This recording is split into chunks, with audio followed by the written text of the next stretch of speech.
nós vamos encontrar a narrativa da vinda do Espírito Santo de Deus sobre a igreja cristã, exatamente naquele dia. O meu objetivo nessa manhã é fazer uma exposição dos versos de 1 a 4, onde nós lemos a respeito do que é que aconteceu naquele dia em que o Espírito Santo veio.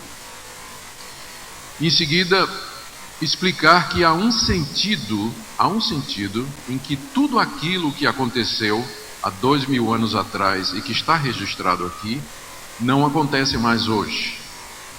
Eu vou explicar isso.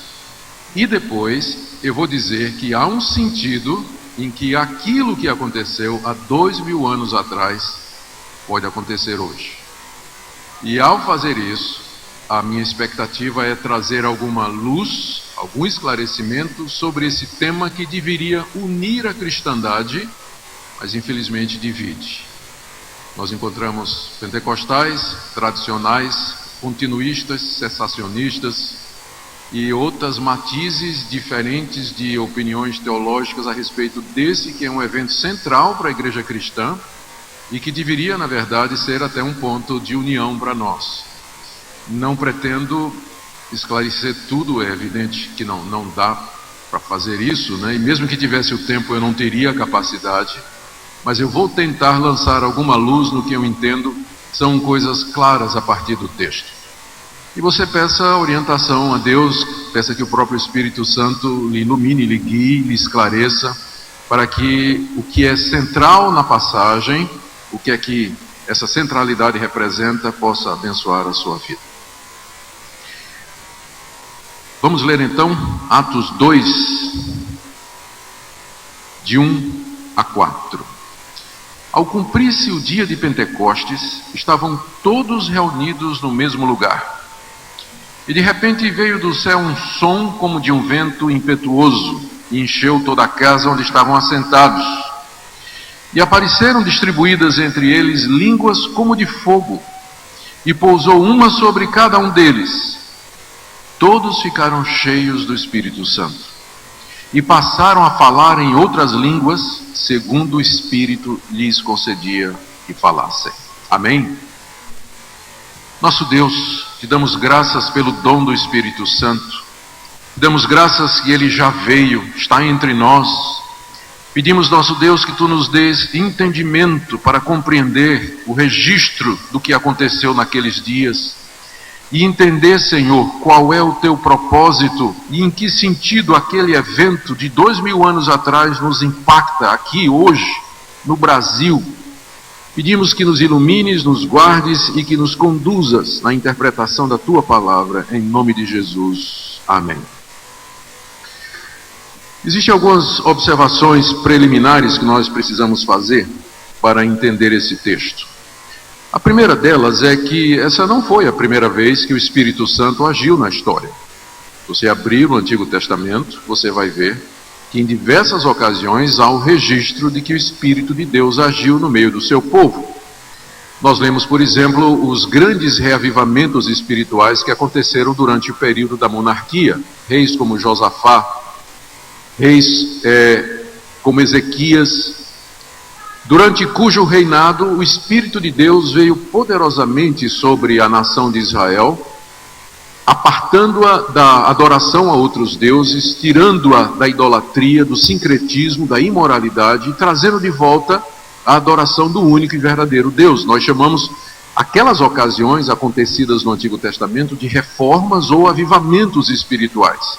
O próprio profeta Ezequiel, quando ele quer falar de um desses eventos, ele fala de um vale de ossos secos sobre o qual o Espírito de Deus é soprado. E os profetas, além de Ezequiel, profetizaram também a respeito da vinda do Espírito Santo. Por isso nós não devemos pensar que esta foi a primeira vez que o Espírito de Deus veio sobre o seu povo, ou que agiu sobre o povo de Deus. A história do Antigo Testamento, como eu disse, traz registros de outras ocasiões. Uma outra observação importante a fazer, e o que eu acho esclarece alguma coisa, é que nós não devemos pensar que esse foi o momento em que os discípulos se converteram. Tem muita gente que pensa que eles não eram convertidos e que a conversão deles foi aqui, quando o Espírito Santo de Deus veio sobre eles. A evidência que nós temos no Novo Testamento é exatamente o contrário. Uma vez Jesus perguntou aos discípulos: quem o povo está dizendo que eu sou? E tinha várias respostas erradas. Aí Pedro disse: tu és o Cristo, o Filho do Deus vivo. E a resposta de Jesus foi: você disse a verdade, foi o Espírito de Deus quem revelou isso a você. Pedro sabia, já cria, que Jesus era o Cristo, o Filho do Deus vivo. Ele podia não ter uma compreensão completa de tudo que aquilo significava, mas no coração ele já tinha crido em Cristo como sendo o Messias prometido de Israel. Quando Jesus mais tarde quer lavar os pés de Pedro, e Pedro diz: o Senhor não vai lavar meus pés? E Jesus disse: se eu não lavar, você não tem parte comigo. Aí Pedro diz: me lava a cabeça também. Jesus diz: vocês já estão lavados, menos Judas. Vocês já estão lavados, não precisa só lavar os pés. Com isso, Jesus dá a entender que eles já eram crentes, eles tinham a fé verdadeira, salvadora no Messias. Então, Pentecostes não representou a conversão dos discípulos, eles já eram crentes quando isso aconteceu. É importante essa ressalva. Feito isso, vamos ao nosso texto e primeiro vamos tentar examinar o que é que realmente aconteceu ali. Eu chamo a sua atenção, em primeiro lugar, para quando isso aconteceu. Diz aí o verso 1 que foi ao cumprir-se o dia de Pentecostes. Então há um sentido simbólico, porque não foi num dia qualquer. Deus esperou exatamente o dia de Pentecostes, que era uma das festas judaicas, eu vou falar sobre isso daqui a pouco, para que aquele evento acontecesse. Segundo, aconteceu quando estavam, ainda verso 1, todos reunidos no mesmo lugar. Os todos aqui mencionados, eles são citados no verso 15 do capítulo 1. Naqueles dias levantou-se Pedro do meio dos irmãos, ora compunha-se a assembleia de umas 120 pessoas. Então eram umas 120 pessoas, juntamente com os apóstolos. A essa altura, logo depois, Judas vai ser substituído por Matias, para que o número 12 ficasse completo, porque era para ter 12 apóstolos, porque corresponde aos 12 patriarcas de Israel.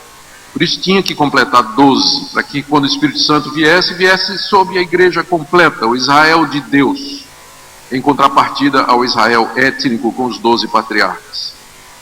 E eu queria que você percebesse como é que é descrita aqui a vinda do Espírito Santo.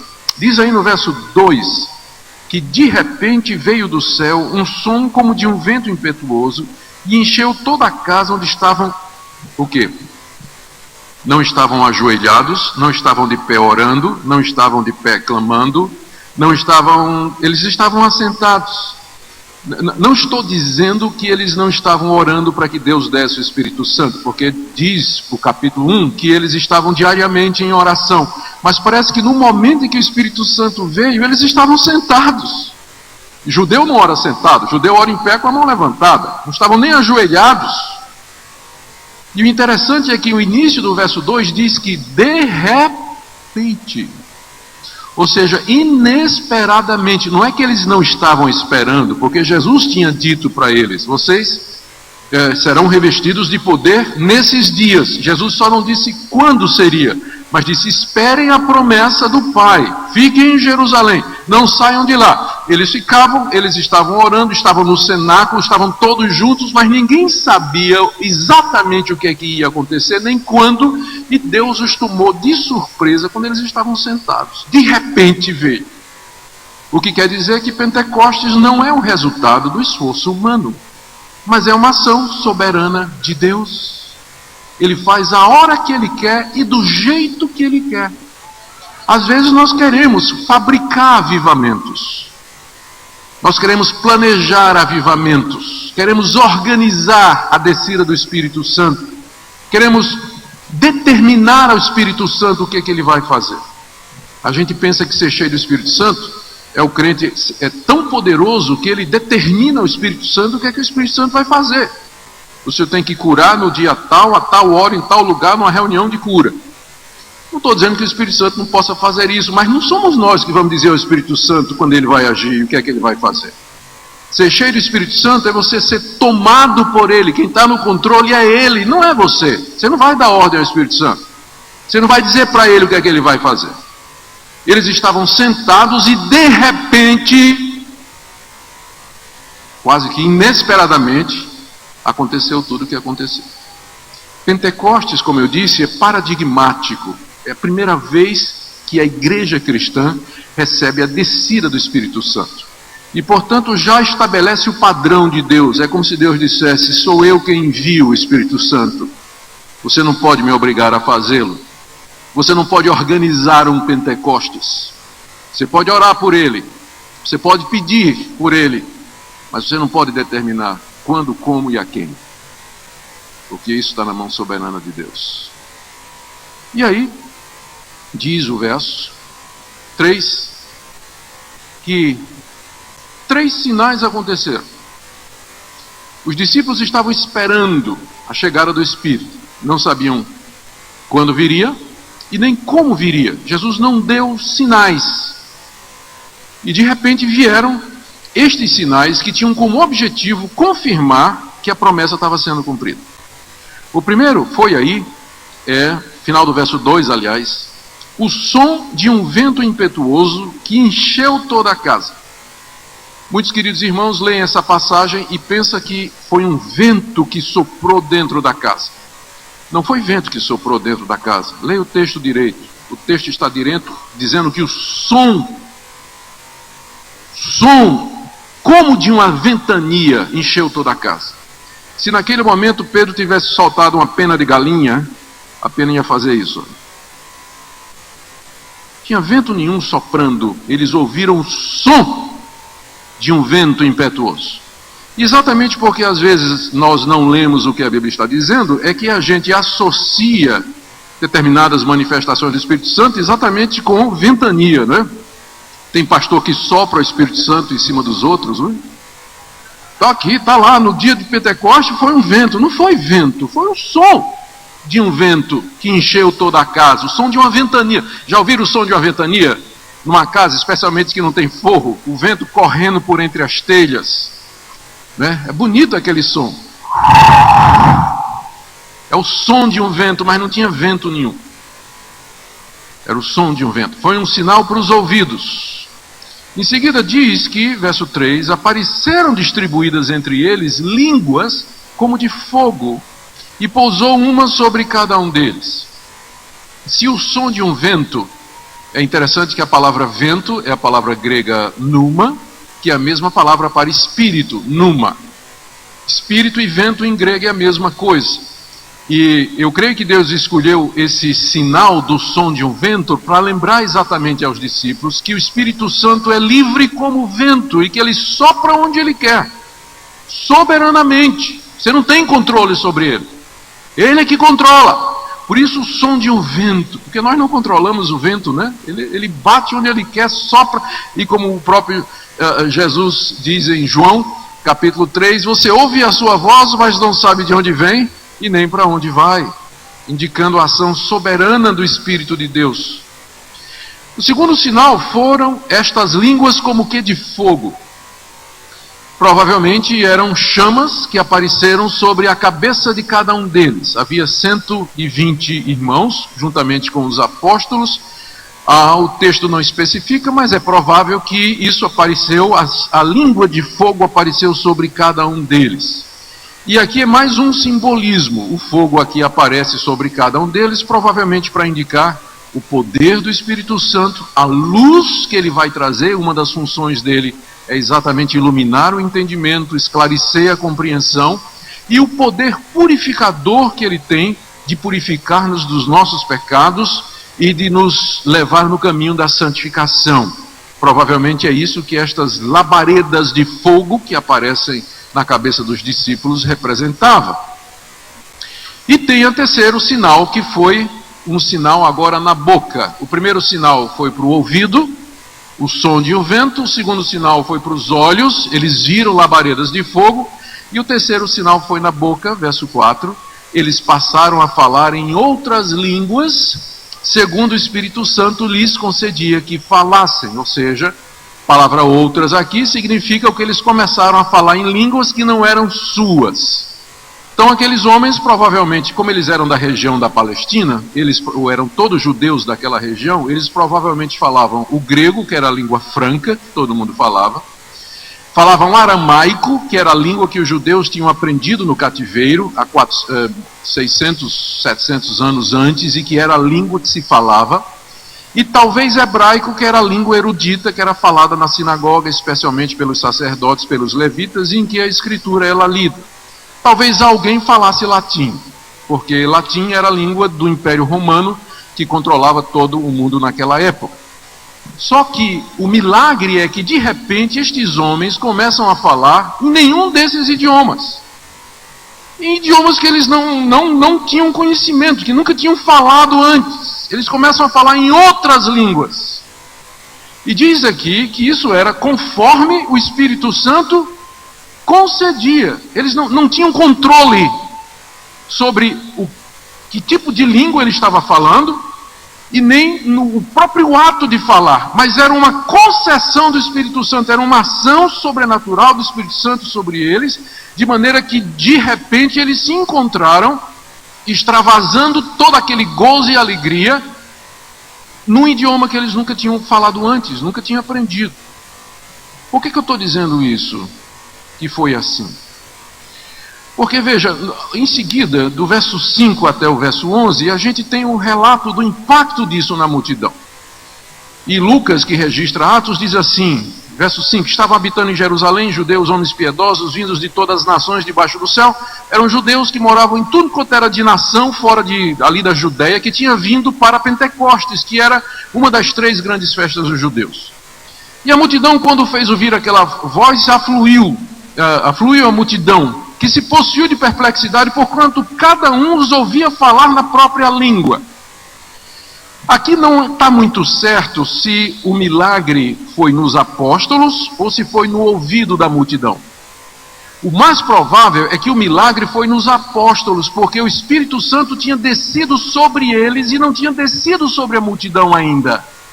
Então o milagre foi que eles falaram nos idiomas daquelas nações. E não precisou de milagre na multidão, no ouvido da multidão, porque eles entenderam o que estava sendo falado, porque eram os idiomas nativos, como eles dizem em seguida. Verso 7 disseram, que é isso? Não são porventura galileus todos esses que estão falando aí? Aqui é pejorativo.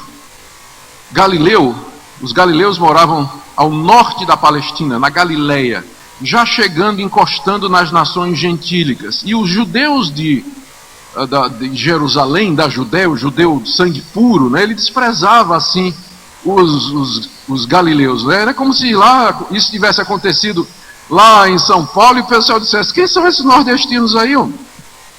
Né? Infelizmente, né, tem esse tipo de coisa. Era mais ou menos isso. Esse povo, onde é que eles aprenderam tantos idiomas? Esse pessoal não é um pessoal culto, é lá do Nordeste, é lá da Galileia. Pode vir alguma coisa boa da Galileia? Onde é que esse pessoal aprendeu esses idiomas? Eles estão perplexos. E aí, né, verso 8, estamos ouvindo eles falarem na nossa língua materna. Aí diz a relação, parto, Média, Elamita, natural da Mesopotâmia, Judéia, Capadócia, Ponto, Ásia, tal, mais de 11 nações são relacionadas aqui, e no verso 11 ele diz, nós os ouvimos falar em nossas próprias línguas as grandezas de... E aqui a gente já tem uma ideia do que é que os apóstolos e os 120 estavam falando naqueles outros idiomas. Eles estavam falando das grandezas de Deus, estavam exaltando a Deus, glorificando a Deus pelo que havia acontecido. Deus havia cumprido a promessa, o que já nos dá uma ideia do que é o propósito desse dom, o dom de línguas, e qual é o seu conteúdo. Às vezes as pessoas confundem línguas com profecia, mas parece que aqui, nesse caso, o conteúdo das línguas é louvor e exaltação a Deus e não passar um recado para A, para B ou para C. Mas louvar a Deus, nós estamos ouvindo que eles estão louvando a Deus no nosso próprio idioma. Agora, eu disse que, no meu entender, o som do vento impetuoso tinha um simbolismo, porque falava da liberdade do espírito. para que o Espírito Santo soprasse onde quisesse. As chamas de fogo tinham também um simbolismo, significa a luz, o calor, poder purificador do Espírito Santo. Qual seria o simbolismo das línguas? Por que eles começaram a falar em outros idiomas? Existem, os estudiosos sugerem algumas possibilidades. A primeira delas, parece mais óbvia, é que aquilo era um prenúncio, um símbolo de que agora o Evangelho ia ser anunciado a todas as nações. Antes do dia de Pentecostes, a verdade de Deus, o reino de Deus estava contido, embora não exclusivamente, na nação de Israel. Deus havia se revelado a Israel, deu a Israel o culto, as alianças, as promessas, a legislação, os patriarcas, e é de Israel que vinha o Messias. Então a igreja era, por assim dizer, se a gente pode falar em igreja no Antigo Testamento, era judaica. Mas agora Jesus tinha dito: vocês vão pregar o Evangelho a todas as nações, ide por todo o mundo pregar o Evangelho. Mas aguardem o poder do Espírito Santo para fazer isso. Então, o fato de que os discípulos, pelo poder do Espírito Santo, falaram nas línguas das nações, e não mais em hebraico ou aramaico, que era a língua deles, era um sinal da internacionalização da igreja, e que a igreja agora iria para todo o mundo, e que não era mais alguma coisa que estava contida na nação de Israel, mas ultrapassaria todos os territórios e barreiras étnicas. Daí a ideia das línguas das nações. Outros ainda entendem que as línguas ali, elas foram concedidas como um símbolo da reversão de Babel. Lá no livro de Gênesis, nós lemos em 11 de 1 a 9, de como Deus pronunciou um juízo sobre a humanidade. A humanidade falava um idioma só. Unidos, os homens queriam construir uma torre que chegasse até o céu. Deus desceu para examinar, linguagem figurada, né? Deus está em todo lugar, mas Deus veio inspecionar o que estava acontecendo e diz: isso é produto da arrogância humana. E Deus passou um juízo sobre a humanidade. E qual foi o juízo? Deus confundiu a linguagem dos homens. E aí todos começaram a falar em idiomas diferentes. E aí passa o tijolo, João. Passa o cimento. Confundiu. As línguas, então, elas surgem na história da humanidade como sinal do juízo de Deus. Em Pentecostes, Deus reverte Babel. Porque agora as línguas vão ser instrumento de se levar o Evangelho a todas as nações, aos povos longínquos que nunca ouviram falar. Então há essa relação entre Pentecostes e Babel, segundo alguns. Mas há um terceiro sentido aqui também, que eu queria sugerir a vocês. O apóstolo Paulo, quando teve que tratar sobre o assunto das línguas na igreja de Corinto, no capítulo 14, ele diz uma coisa surpreendente, que ninguém poderia quase que pensar que ele diria, não é? Ele diz assim, a partir do verso 20: meus irmãos, não sejam meninos no juízo, na malícia sim serem crianças, quanto aos juízes serem homens amadurecidos. Na lei está escrito: falarei este povo por homens de outras línguas e por lábios de outros povos, e nem assim me ouvirão, diz o Senhor. Aí vê só, 22. De sorte que as línguas constituem um sinal não para os crentes, mas para os incrédulos. Mas a profecia não é para os incrédulos, e sim para os que creem. Em que sentido as línguas são uma profecia, um sinal para os incrédulos? E a resposta que nós encontramos é nos remetendo lá no Antigo Testamento, quando Deus, em Deuteronômio 28, disse através de Moisés à nação de Israel: se vocês me desobedecerem, eu mandarei um povo cuja língua vocês não entendem, que vai destruir vocês, vai arrasar a cidade, vai levar cativo os velhos, as mulheres e as crianças, vai consumir toda a sua plantação, todo o seu gado, e vocês sairão dessa terra. Lembra disso? Deuteronômio 28. Profeta Isaías, capítulo 28, se não me engano, ou 18, agora me foge a memória, pode procurar depois, ele repete isso avisando a Israel. Está escrito: Deus vai falar em juízo a vocês por um povo de outra língua. E o profeta Jeremias repete a mesma coisa. O que é que esses dois profetas estavam se referindo? A invasão dos assírios e dos babilônicos. Israel desobedeceu a Deus e, como castigo, Deus mandou dois povos poderosos cuja língua Israel não entendia. E esses povos vieram e arrasaram a nação cerca de 600 anos antes de Cristo. É o desterro babilônico, está registrado no Antigo Testamento. O ponto era esse: quando o judeu em Jerusalém ouvisse a voz do soldado assírio, eu não estou entendendo o que é que esses soldados estão falando. Ele devia, isso agora eu sei o que é. Isso é o juízo que Deus tinha falado sobre nós. Nós vamos ser destruídos por causa da nossa incredulidade. Agora veja a coincidência. No dia de Pentecostes, estes judeus estão falando em outros idiomas. O que é que os judeus de Jerusalém deveriam ter pensado? Espera aí, já vi esse filme antes. O que foi? O que é que aconteceu 30 anos depois? Jerusalém foi arrasada pelos romanos. As línguas no dia de Pentecostes era também Deus dizendo para os judeus incrédulos que tinham rejeitado seu filho: o juízo está para vir sobre vocês.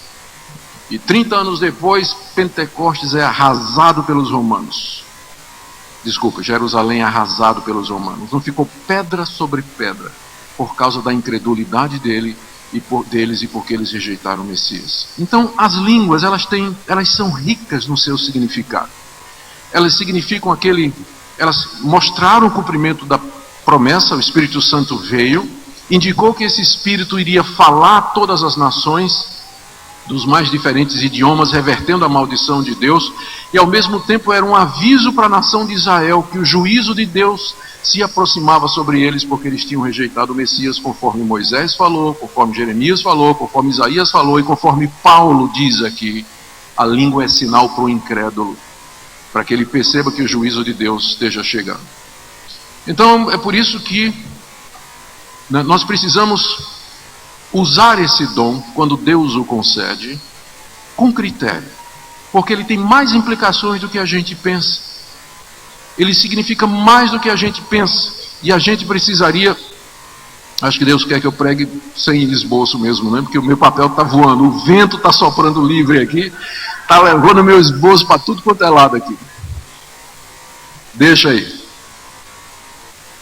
Quem prega de esboço é presbiteriano, né? Sem esboço é pentecostal. Então, eis-me pentecostal nesse momento.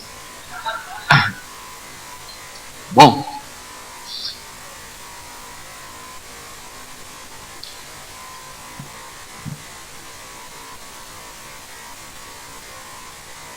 mas a quarta coisa que aconteceu naquele dia, e que é a mais importante de todas, é o que diz o início do verso 4: todos ficaram cheios do Espírito Santo. Esse é o ponto mais importante de todos, que naquele momento o Espírito Santo tomou a todos eles. Eles foram possuídos pela terceira pessoa da Trindade, por assim dizer, que tomou controle das suas faculdades, e o efeito foi extraordinário, como nós veremos em seguida. Eu quero agora com os irmãos mostrar algumas coisas que é o meu segundo ponto. Isso tudo que eu falei agora foi o primeiro.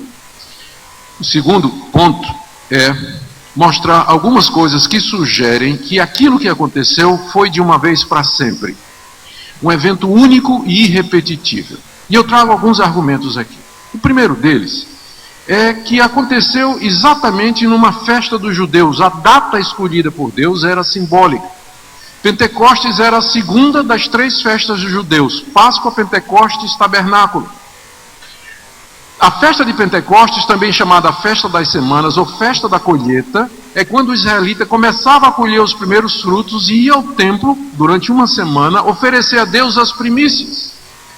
O Espírito tinha de vir naquele dia, porque é isso que Pentecostes simbolizava: o começo da grande colheita que Deus haveria de fazer no mundo através da pregação do Evangelho. Então, nesse sentido, há um símbolo para o dia de Pentecostes que não se repete mais. Aconteceu de uma vez por todas, aconteceu no dia de Pentecostes. Era um dia que tinha um sentido e tinha um significado. Segunda razão para eu dizer para vocês que tem coisas no dia de Pentecostes que não se repete mais, há um sentido em que o dia de Pentecostes é irrepetível, é que o dia de Pentecostes ele está ligado ao que nós chamamos de os atos salvadores de Deus na história. Quando a gente pensa no que Deus fez para a salvação do homem, a gente para na ressurreição. O que Deus fez para a salvação do homem? Encarnação, o Filho de Deus nasceu. Paixão, ele é preso, traído e sofre. Morte, sepultamento e ressurreição e ascensão aos céus. A gente diz, foi isso que Deus fez para salvar o seu povo. Então a gente chama esses atos de Deus em Cristo Jesus de história da salvação, ou os atos redentores de Deus para realizar a redenção do homem. Mas faltou um ato, que é Pentecostes. Pentecostes é um destes atos salvadores de Deus. Está tão ligado à morte e à ressurreição de Jesus que você não pode separar Pentecostes do que aconteceu antes. Quem faz isso é o próprio Pedro. Vamos lá? Aqui, quando Pedro se levanta para pregar, para explicar o que é que tinha acontecido, ele começa a falar que aquilo é o cumprimento da promessa de Joel, e ele diz aos judeus, esse Jesus que vocês mataram, ele é o Filho de Deus, ele é o Messias prometido, e ele não morreu, vocês mataram, mas ele não ficou morto, porque Deus o ressuscitou. E aí ele cita o Salmo 16, em que Davi diz, não deixarás que o teu santo veja corrupção. Aí veja o que Pedro diz a partir do verso 30. Sendo profeta, e sabendo que Deus lhe havia jurado que um dos seus descendentes se assentaria no seu trono, prevendo isso, referiu-se à ressurreição de Cristo, que nem foi deixado na morte, nem o seu corpo experimentou corrupção. Agora veja só. A esse Jesus, Deus ressuscitou, do que todos nós somos testemunhas. Exaltado, pois, à destra de Deus, à direita de Deus, e tendo recebido do Pai a promessa do Espírito Santo, derramou isto que vedes e ouvis. Agora pensa bem. Pedro está tentando explicar para a multidão o que era aquilo, né? Aqueles galileus falando em outros idiomas, talvez o som, talvez o fogo, a gente não sabe o que é que a multidão viu. Mas Pedro estava tentando explicar. E ele explica da seguinte maneira: isso que vocês estão vendo é a prova de que aquele Jesus que vocês mataram, Deus ressuscitou e que ele está sentado à direita de Deus. Ele sentou-se à direita de Deus, recebeu do Pai a promessa e derramou o Espírito Santo. Nós não estamos vendo, uma aplicação para nós agora, eu não estou vendo Jesus agora exaltado à direita de Deus, e nem você está. Mas como é que eu sei que ele vive? Porque ele mandou o Espírito Santo. Isso que vede e ouvis, diz Pedro, é a prova de que ele está exaltado à direita de Deus. No Antigo Testamento tem uma história que eu acho que ilustra bem. Todo mundo conhece a história de José, que foi traído pelos seus irmãos, foi levado ao Egito. Lá, pela graça de Deus, se tornou governador. O pai pensava que ele tinha morrido por causa da mentira dos irmãos, não é isso? Que tinham traído. Para Jacó, José tinha morrido. E tem todo aquele episódio de que os irmãos vão comprar trigo lá no Egito, quando José era governador, e José faz de tudo até que finalmente se declara aos seus irmãos: eu sou aquele que vocês traíram, meu pai está vivo. E os irmãos choram arrependidos, está vivo, e José diz: manda buscar. E José toma carros, enche de bens, trigo, roupa, comida, víveres, todos os mantimentos e riquezas do Egito, e manda com os irmãos. E diz lá em Gênesis 45, que quando os irmãos chegaram para Jacó e disseram: teu filho vive, ele não acreditou. Mas meu filho não estava morto? E de repente diz lá o texto, quando Jacó viu os carros, ele disse: meu filho vive. Ele não estava vendo José entronizado no Egito, mas ele viu a prova que José mandou. Da mesma forma, nós não vemos o Cristo exaltado, mas vemos a ação do Espírito Santo no nosso meio. Por isso, Pentecostes, ele é a prova da ressurreição e da exaltação de Jesus, e nesse sentido ele está ligado à sua morte e à sua ressurreição. Você não pode separar Pentecostes dos atos salvadores de Deus. Então, nesse sentido, ele não se repete. Porque da mesma forma que a crucificação de Cristo não se repete e a ressurreição de Cristo não se repete. Porque Pentecostes faz parte da história da salvação e não da ordem da salvação, como às vezes nós queremos, mas da história da salvação. É um evento histórico nesse sentido. Deixe-me dar outra... Não desista de mim, porque a outra parte é porque é que Pentecostes é para hoje, tá? Então não desista de mim. Eu estou querendo limpar alguns mal entendidos, acho eu, para depois chegar no ponto que você está interessado, né? O que é que tem a ver com nós hoje? Vou chegar lá. Mas veja só, quando teve aquela confusão, aliás, até um detalhe interessante. Vocês perceberam aqui um detalhe? Diz o capítulo 1 de Atos que eles estavam reunidos, os 120, no cenáculo, não é isso? O cenáculo é um primeiro andar, é um sobrado, que provavelmente é aquele mesmo lugar onde Jesus se reuniu com os discípulos para celebrar a Páscoa. Eles estavam lá. Eles estavam lá quando o Espírito Santo veio e todos esses sinais aconteceram. A minha pergunta é, de onde veio a multidão de 5.000? Não cabe no cenáculo 5.000. Onde? De repente não tem essa explicação. O próximo quadro é uma multidão de milhares de pessoas dizendo: o que é isso que nós estamos vendo? Onde é que estava esse pessoal? Não foi no cenáculo isso que aconteceu? Então parece que Lucas, que não está preocupado em dar muitos detalhes, e deixou isso para nós teólogos termos emprego, né, para poder viver, para especular sobre isso, né? Para discutir essas questões que, né, são irrelevantes, mas são interessantes. O que provavelmente aconteceu é que quando o Espírito veio sobre eles lá no cenáculo, eles saíram pela rua numa procissão santa. Não estou dizendo que aquela foi a primeira passeata para Jesus, né? Eles saíram falando naqueles idiomas em direção ao templo onde estava sendo celebrada a festa. E ao fazer isso, ia juntando gente, ia engordando, né, a fileira, até que chega num lugar, provavelmente o átrio do templo, era o único lugar em Jerusalém que caberia 5, 6, 7 mil, 8 pessoas, como está relatado aqui. Quando então Pedro se levanta, e aí fala para a multidão, a essa altura já perplexa, perguntando o que é que vai acontecer. Outra curiosidade, uma vez eu vi um irmãozinho defendendo que podia plantar bananeira, dar salto mortal, fazer tudo que pudesse quando o Espírito Santo viesse. E a prova é que a multidão estava dizendo: eles estão embriagados. Então ele comparou uma pessoa cheia do Espírito Santo a um bêbado, né? O bêbado, né, faz coisa do arco da velha. Mas quando a multidão disse que eles estão bêbados, não é porque os apóstolos estavam plantando bananeira, girando, caindo no chão e dando salto mortal de trás para frente e de frente para trás.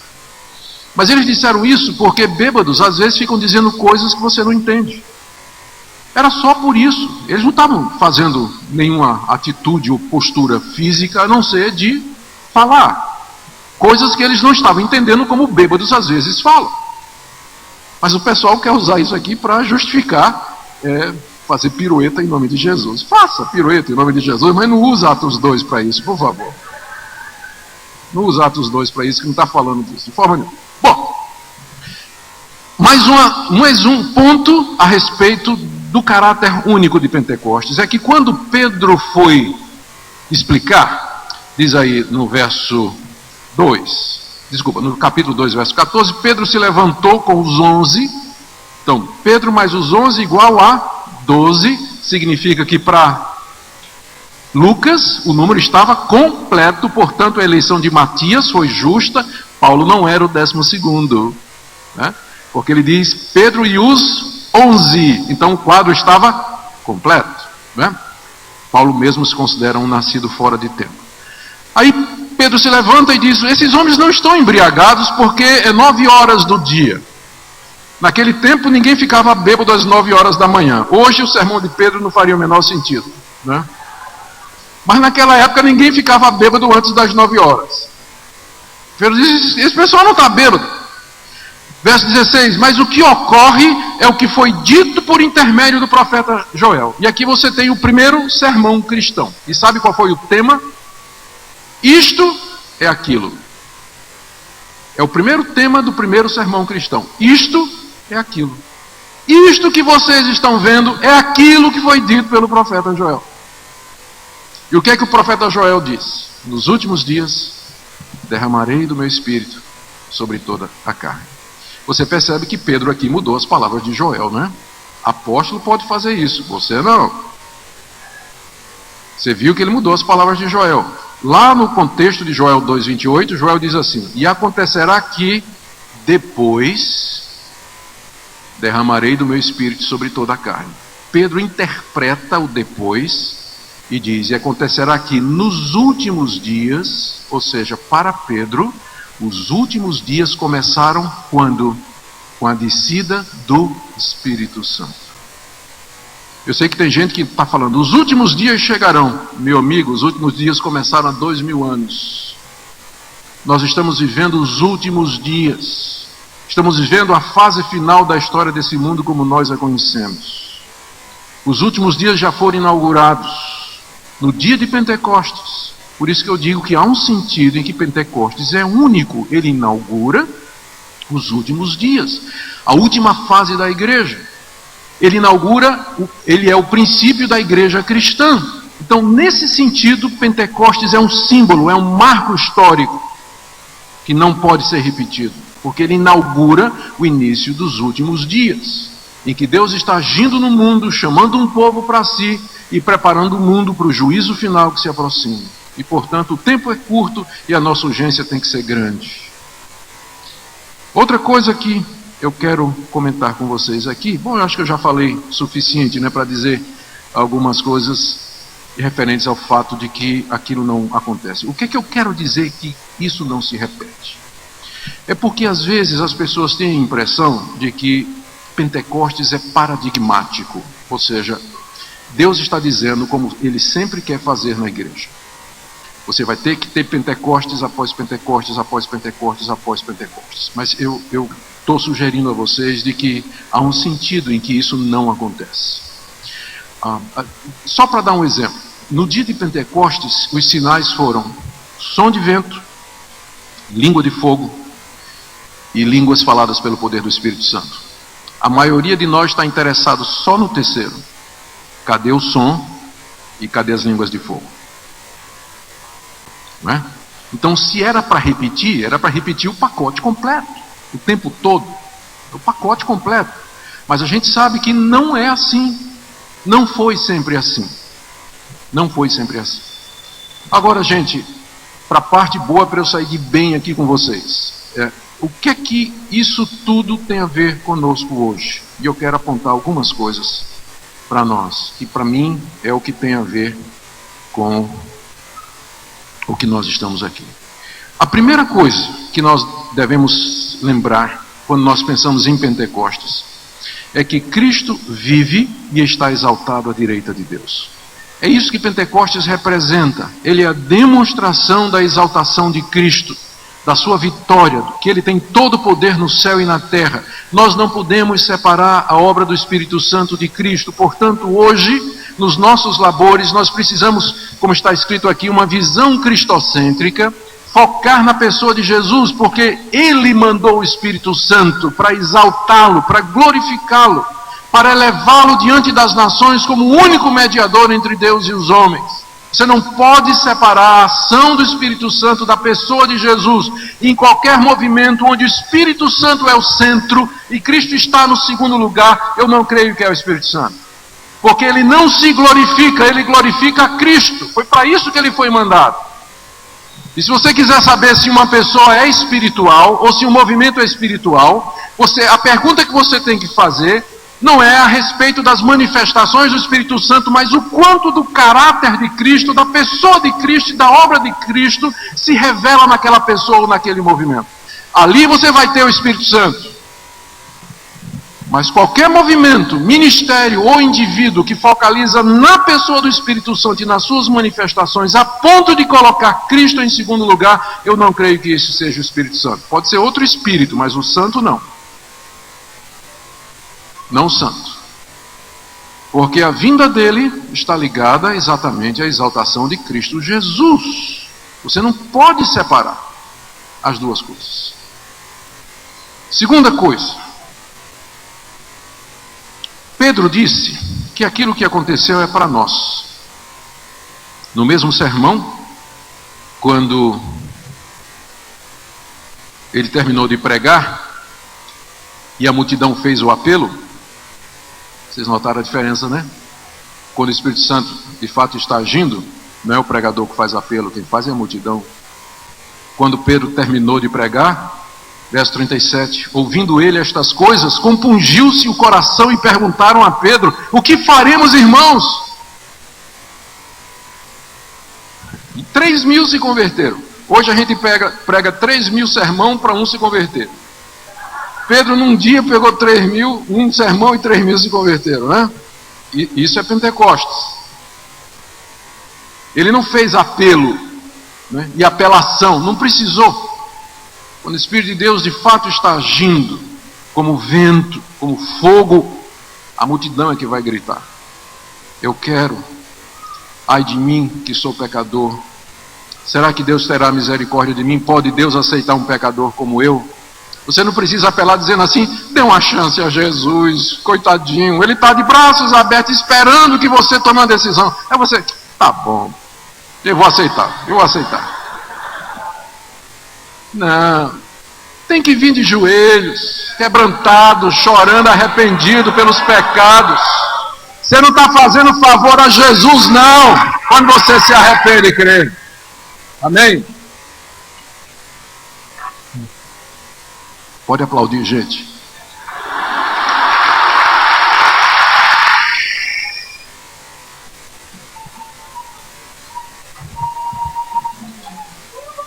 Não a mim, é o Rei da Glória, claro, não tenha dúvida. Eu não tenho dúvida que é o Rei da Glória que nós estamos aplaudindo aqui.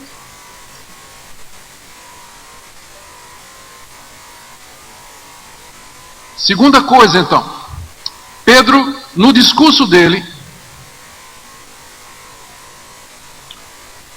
ele disse no verso 38, quando a multidão fez o apelo: o que faremos, irmãos? Ele respondeu: arrependei-vos, cada um de vós seja batizado em nome de Jesus Cristo para a remissão dos vossos pecados, e recebereis o dom do Espírito Santo.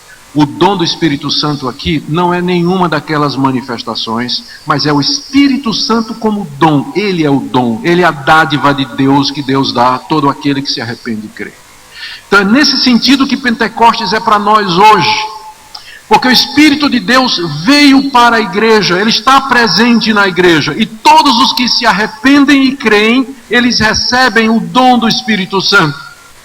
A pessoa do Espírito Santo na sua vida, no seu coração, com tudo que isso significa. E o que é que isso significa? Vou rapidamente falar algumas coisas que o meu tempo terminou.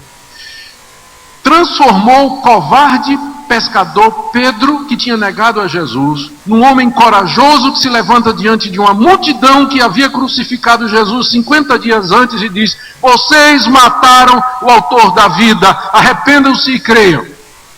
O poder do Espírito Santo transforma fracotes, covardes como eu e vocês, em audaciosos pregadores da verdade de Deus que não tem medo de morrer. Segundo, o Espírito Santo age no coração das pessoas, convertendo. Esse pessoal é o mesmo pessoal que 50 dias antes tinha dito: crucificam, crucificam, queremos Pilatos. Pedro prega depois da vinda do Espírito Santo e esse povo grita: o que faremos? Agora percebemos que nós cometemos um erro, que nós pecamos contra o Rei da Glória. Quem que pode fazer isso, gente? É somente o Espírito de Deus que pode transformar pecadores endurecidos em pecadores quebrantados e humilhados e desejosos de perdão e salvação. Precisamos do Espírito Santo para viver como igreja. Veja o relato do que é que aconteceu. No final do capítulo 2, esses convertidos diariamente estavam no templo, em cada alma havia temor, estavam juntos, vendiam propriedades, perseveravam partindo pão de casa em casa, tomavam as refeições com alegria, louvando a Deus, contando com a simpatia de todo o povo. O problema da igreja hoje não é que falta dinheiro, não é que falta gente que tem estratégia, não é que ela tem um marketing errado, não é que ela tem uma estratégia de evangelização errada. O problema da igreja é que não tem o poder de Pentecostes hoje. Ela precisa disso, é disso que nós estamos falando. Avivamento. Nós às vezes confundimos as manifestações do Espírito Santo com verdadeiro avivamento. Você nota que o foco todo de Atos 2 não é no verso 3 e 4 daqueles sinais. Os sinais foram uma evidência do que tinha acontecido. Deus pode dar ou não. Se Deus quiser dar, Ele vai dar. Ele é Deus, Ele faz o que Ele quer. Mas o foco não é isso. Infelizmente a gente foca nestas coisas e esquece o mais importante: santidade de vida, poder e autoridade espirituais, conversão de pecadores, coragem e ousadia para pregar o Evangelho. Eu creio que todos nós podemos concordar nisso aqui, que é isso que Pentecostes representa, Deus dizendo a nós: eu já enviei o meu Espírito que exalta o meu Filho, encham-se dele, não entristeça o Espírito, não resista ao Espírito, não extinga o Espírito Santo, mas encha-se do Espírito Santo para fazer a obra. É isso que Atos 2 representa para nós. Mais adiante, os samaritanos são incluídos. Quando Filipe prega o Evangelho em Samaria, o Espírito Santo vem sobre eles, samaritanos. Pedro prega na casa de Cornélio, o Espírito Santo vem sobre os gentios, porque não tinha vindo sobre os gentios, tinha vindo sobre os judeus em Jerusalém, veio sobre os samaritanos, Atos 8, é preciso incluir os samaritanos, veio sobre os gentios, Atos 10, Cornélio, e os crentes do Antigo Testamento, seguidores de João Batista, Atos 19, quando Paulo prega em Éfeso, aliás, Atos 18, e traz então, e agora está completa, a igreja toda já foi incluída. O Espírito Santo está entre nós. Amém. Que Deus nos dê a graça de nos enchermos dele. Que esse capítulo ele não seja um motivo de divisão para nós, mas de glória, de regozijo, de gratidão a Deus, e que juntos nós possamos anunciar o Evangelho a essa nação tão carente no poder do Espírito Santo. Aleluia. Amém.